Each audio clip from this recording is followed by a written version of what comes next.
Don't let the blue screen of death get you down. I will show you how to fix this problem step by step. So let's begin. Click on Advanced Options, select Troubleshoot, then click on Advanced Options. Now select Command Prompt. Now execute this command carefully. Type chkdsk /f/r c : and hit enter to execute this command.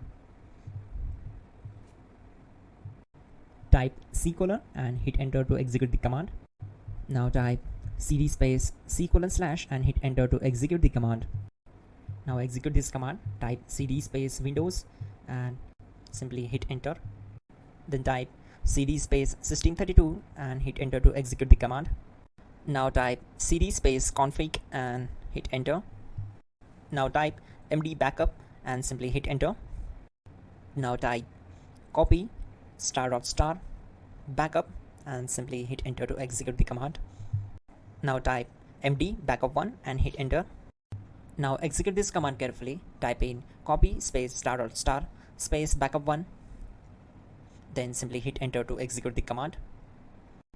Type in cd space regback and hit enter to execute the command.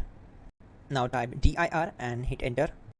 Now execute this command. Type in copy space ** space ...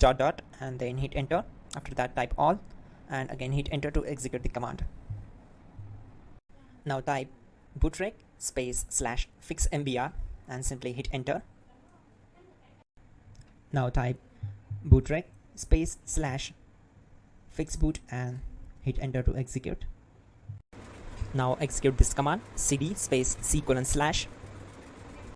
Now type this command cd space Windows /system32 /config /regback and simply hit enter to execute the command.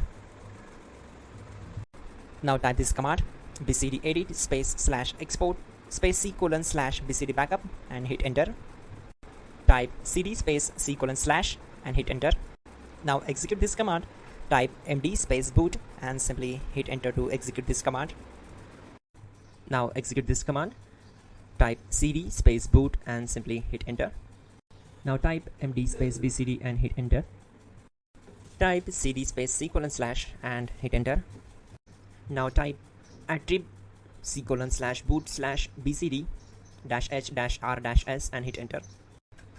Now type run space c : \boot \bcd space bcd.old, then hit enter. Now type bootrec space /rebuild bcd and simply hit enter. Type exit and simply hit enter. Now click on continue. It will restart your system. So that's it guys, your problem is solved and you are good to go.